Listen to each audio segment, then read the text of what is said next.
ये वाला क्वेश्चन है बच्चों वो आईएमपी मोस्ट आईएमपी जो इस बार 2025 में आ सकता है आपकी एग्जाम में। तो देखिए क्या दिया है ये क्वेश्चन। व्याख्या कीजिए कि 17 गुणा 5 गुणा 11 गुणा 3 गुणा 2 प्लस 2 गुणा 11 एक भाज्य संख्या है। क्यों? देखिए क्या दिया है, मैंने आपको बता दिया है पढ़ के। अब इसमें कुछ नहीं करना है बच्चों, सबसे इजी क्वेश्चन है ये। जो आपको दिया है, जो आपको दिया है सेम पूरा ऐसा का ऐसा आपको एज इट इज उतारना है। क्या दिया है? 17 गुणा 5 गुणा 3 गुणा 2 प्लस 2 गुणा 11 ये आपको दिया है बच्चों। ठीक है, अब हम क्या करेंगे, इसमें से सबसे पहले प्रोसेसिंग ये रहेगी आपकी कि इसमें कॉमन चीज हम बाहर लिखेंगे। जैसे कि बच्चों देखो यहाँ पर कॉमन कौन है, 11 यहाँ पर भी लिखा है, 11 यहाँ पर भी, तो इसको हम कहाँ लिखेंगे, बाहर लिख लेंगे कोष्टक के बाहर। और क्या है कॉमन आपका, 2 यहाँ पर भी है, 2 यहाँ पर भी है, तो ये भी क्या हो जाएगा आपका कॉमन हो जाएगा। क्या और कोई सी संख्या है क्या? नहीं है। ठीक है, तो चलो बच्चों क्या करेंगे हम, आपका 2 गुणा 11 कॉमन ले लेंगे। ठीक है, क्या ले लेंगे, 2 और 11 को कॉमन ले लेंगे। और अब क्या बचा है आपका, 17 गुणा 5 गुणा में क्या बचा है बच्चों, देखो यहाँ पर हमने 11 कॉमन ले लिया है, पर 11 का यहाँ पर क्या होता है, 11 एकम 11 तो होता है ना, तो हम यहाँ पर क्या लिख सकते हैं, 1 लिख सकते हैं, क्योंकि एक का किसी भी संख्या से गुणा करेंगे तो उसमें कोई फर्क नहीं पड़ेगा। ठीक है, तो यहाँ 1 लिख दिया। अब क्या बचा आपका, गुणा 3 गुणा में क्या बचा है, 2 हमने कॉमन ले लिया, तो 2 एकम 2 लिख सकते हैं यहाँ पर। फिर आपका क्या है, प्लस का निशान है बच्चों, यहाँ पर भी क्या होगा आपका, 2 एकम 2 हम लिख सकते हैं आपका। और यहाँ पर गुणा में भी क्या लिख सकते हैं, 2 एकम 2। ये कोष्टक बंद हो गया। अब क्या करेंगे बच्चों, इन संख्याओं का हम गुणा करेंगे, जो कोष्टक के अंदर है इन संख्याओं का हम क्या करेंगे, गुणा करेंगे। तो देखो बच्चों बाहर क्या है, 2 गुणा 11 ऐसा का ऐसा रहेगा आपका। जो कोष्टक के अंदर रहेगा बच्चों, क्या क्या है अंदर, तो देखो 17 का गुणा हम किससे करेंगे, 17 का गुणा 5 से करेंगे। फिर हम सारी संख्या से, है ना, सिर्फ प्लस वाली संख्या को छोड़ देंगे और बाकी सबका गुणा करेंगे। देखो 17 का 5 से करेंगे तो 17×5 = 85 होता है, पर हम क्या करेंगे, 17 ऐसा कैसा लिख देंगे, और 17 किसका, 5 और 3 का कर लेते हैं। ठीक है, तो क्या हो जाएगा, 5×3 = 15 हो जाएगा आपका। कितना हो जाएगा बच्चों, 5×3 = 15 हो जाएगा। अब क्या बचा, अब देखो 1 का गुणा करेंगे तो यही आएगा आपका, यहाँ पर भी 1 का गुणा करते तो यही आता। तो यहाँ पर कुछ नहीं करना है। अब बचा क्या है आपका, प्लस का 1। ठीक है, क्या बचा है आपका, प्लस का 1 बचा है, इसको हम ऐसा का ऐसा लिख देंगे और कोष्टक बंद कर देंगे। अब देखो बच्चों इसको अभी कुछ भी मत करना, आप इसको ऐसा का ऐसा ही लिखा रहने देना। ठीक है, 2 गुणा 11 ऐसा का ऐसा कोष्टक के अंदर गुणा करेंगे। तो जब हम 17 और 15 का गुणा करेंगे बच्चों, तो कितना आएगा आपका, 255। ठीक है, आप गुणा करके देखिएगा, आपको पता चल जाएगा। ठीक है, मुझे उम्मीद है कि आपको गुणा करना आता होगा बच्चों। ठीक है, तो 255 आएगा, इसमें हम एक क्या करेंगे बच्चों, इसमें हम एक कर देंगे प्लस। ठीक है, तो क्या हो जाएगा आपका, 256 हो जाएगा आपका। ठीक है, क्या हो जाएगा, 256 हो जाएगा आपका।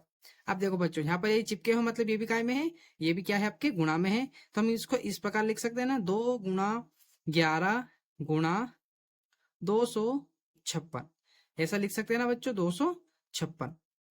क्यों लिख सकते हैं, क्योंकि यहाँ पर कुछ भी निशान नहीं होता है, तो किसका होता है बच्चों, कोष्टक है तो किसका होता है, कोष्टक हटेगा तो गुणा का निशान आता है। ठीक है, अब देखो मैंने पहले ही आपको बताया था कि भाज्य संख्या कब होगी, जब 2 से ज्यादा क्या हो जाएंगे, गुणा में आ जाएंगे। जैसे 1 2, अब इससे ज्यादा तीसरा और है ना, कोई सी संख्या तीसरी संख्या आ गई, जैसे 256 आ गया।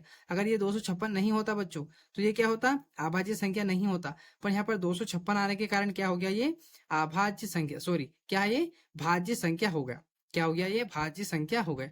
तो इसका आंसर क्या होगा बच्चों, इसका आंसर यही होगा। बस आपको क्या लिखना है यहाँ पर, थ्योरिकल आपको थोड़ी सी लाइन लिखनी पड़ेगी कि यह संख्या, यह संख्या के, यह संख्या के दो दो से दो से अधिक, दो से अधिक क्या है, गुणज है। ठीक है, क्या है बच्चों, 2 से अधिक गुणज है, गुणज खंड, गुणज खंड है। ठीक है, इस कारण, इस कारण, इस कारण यह, इस कारण यह संख्या, संख्या क्या है बच्चों, भाज्य है। ठीक है, क्या है आपकी, भाज्य संख्या है। ठीक है, इस तरह थोड़ा सा आप लिखेंगे तो अच्छा लगेगा। ठीक है, तो ये आपको लिखना है।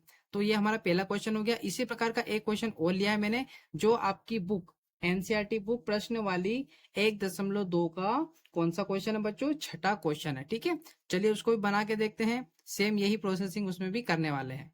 व्याख्या कीजिए कि 7 गुणा 11 गुणा 13 प्लस 13 और 7 गुणा 6 गुणा 5 गुणा 4 गुणा 3 गुणा में 2 गुणा 1 प्लस 5 भाज्य संख्या क्यों है।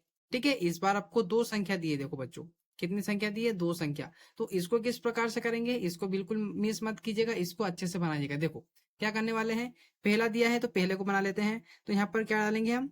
नंबर 1 और इसका आंसर पहले बना लेते हैं। ठीक है, आपको अलग अलग इसको बनाना है। तो देखो बच्चों क्या दिया है, अब इसमें आपको देखना है, पूरा सेम ऐसा उतार देते हैं पहले तो। ठीक है, तो देखो 7 गुणा 11 गुणा 13 प्लस 13। ठीक है, ये दिया है। अब देखो इसमें कॉमन चीज कौन सी है बच्चों? 13 यहाँ पर भी है, 13 यहाँ पर भी। अब प्लस है तो इससे मत घबराइएगा कि प्लस है तो सर कॉमन नहीं निकलेगा, ये कॉमन निकल जाएगा। ठीक है, तो यहाँ से क्या कॉमन निकलेगा आपका? 13।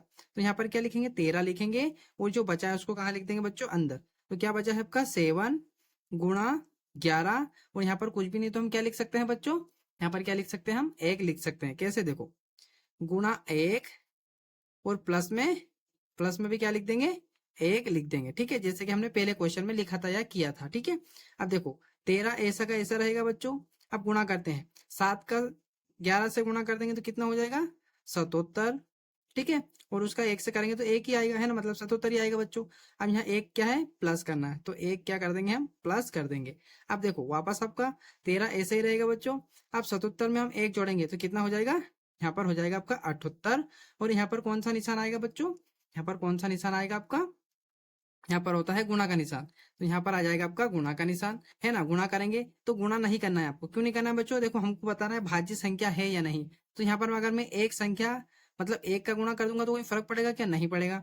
तो यहाँ पर देखो कितने पेयर बन गए? 1 2 और 3, मतलब ये क्या है? 2 से ज्यादा हो गए।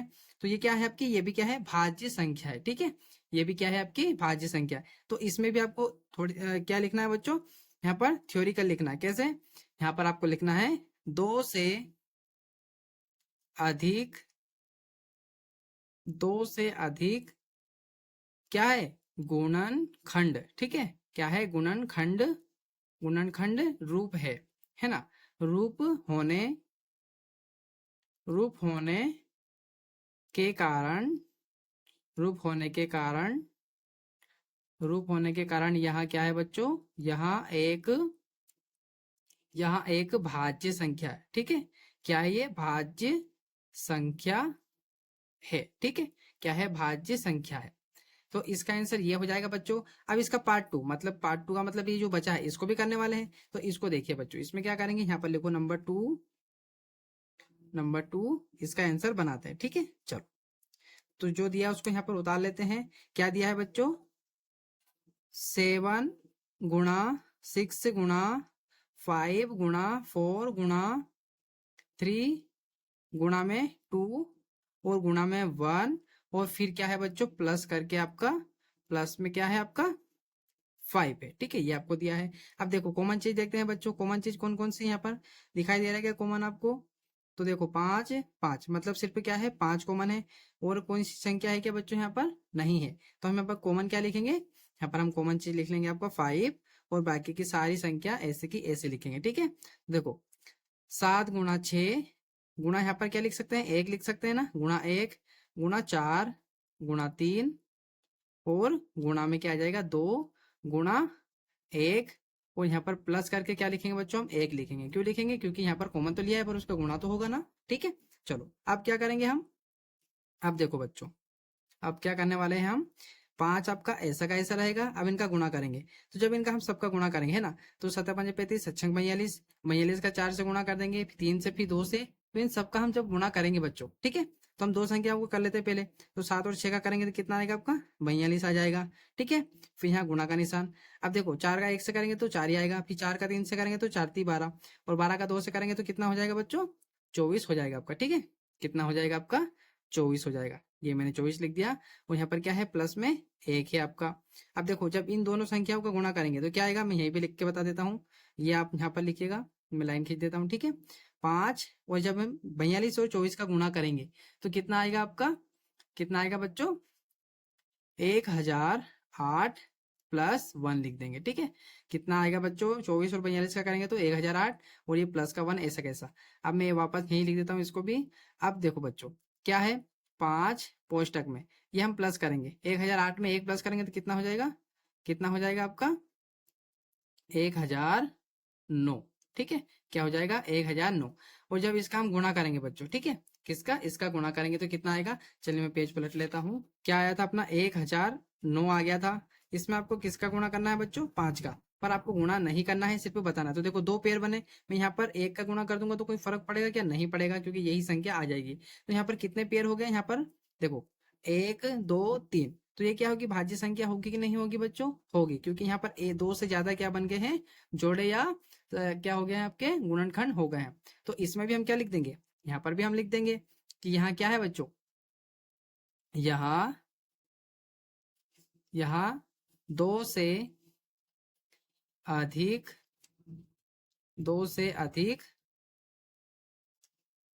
अधिक गुणन गुणनखंड गुणनखंड रूप होने के कारण, होने के कारण ये क्या है बच्चों, होने के कारण यहाँ एक भाज्य संख्या है। ठीक है, क्या है, एक भाज्य संख्या है। ठीक है, इसका आंसर यही हो जाएगा। और ये 2 क्वेश्चन बहुत इंपॉर्टेंट थे बच्चों, इसलिए मैंने आपको बताए हैं। प्लीज आप इनको रिवीजन करिएगा और अच्छे से देखिएगा। और अगर मेरा वीडियो आपको अच्छा लगा है तो प्लीज मेरे channel career institute by Radhe sir को सब्सक्राइब कीजिएगा।